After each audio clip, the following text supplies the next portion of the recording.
Hello বন্ধুরা, আমি আজকে একটা নতুন ভিডিও নিয়ে আপনাদের সামনে এসেছি। সেটা হচ্ছে এই যে কন্ট্রোলারটা, এটা খারাপ আছে কি ভালো আছে সেটাই আপনাদের মানে কীভাবে বাইরে থেকে মেপে দেখানো যায় সেটাই দেখাবো। তো এই যে একটা মাল্টিমিটারে মানে সাহায্য নিয়ে সব কিছু মাপে রেখে দেবে। তো মাল্টিমিটারটাকে প্রথমে নিচের দিকে ডিপে সেট করে নিতে হবে। তারপরে মাল্টিমিটারে লাল কালার যেটা রেড তার, লাল কালার তার, রেড কালারটাকে কন্ট্রোলারের নেগেটিভে দিতে হবে, মাইনাসে।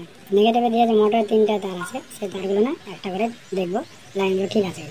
তো প্রথমেই দেখছি এটাই ঠিক আছে, 428, 429 ঠিক আছে, 428 ঠিক আছে, এগুলো ঠিক আছে। এবার কন্ট্রোলারের মিটারের মাল্টিমিটারের কালো তারটা কন্ট্রোলারের লাল কালারে দিতে হবে, মানে প্লাসে পজিটিভ।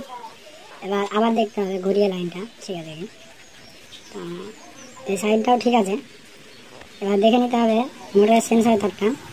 প্রথমেই দেখে নিই নেগেটিভে প্লাস তারটা দিয়ে মোটরের সেন্সারের তারটা দেখে নিতে হবে সেটা লাইন ঠিকঠাক আছে কিনা। তো এক হাতে একটু সমস্যা হয়েছে,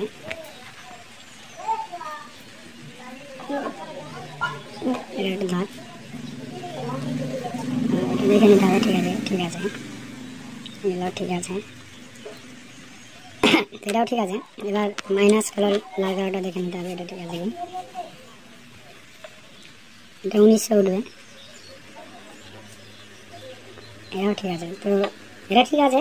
এবার দেখা হয়ে গেল, তার মানে এটা এবার গাড়িতে চালানো যাবে, কোনো প্রবলেম হবে না, চলবে এটা গাড়িতে, ভালো কন্ট্রোলার।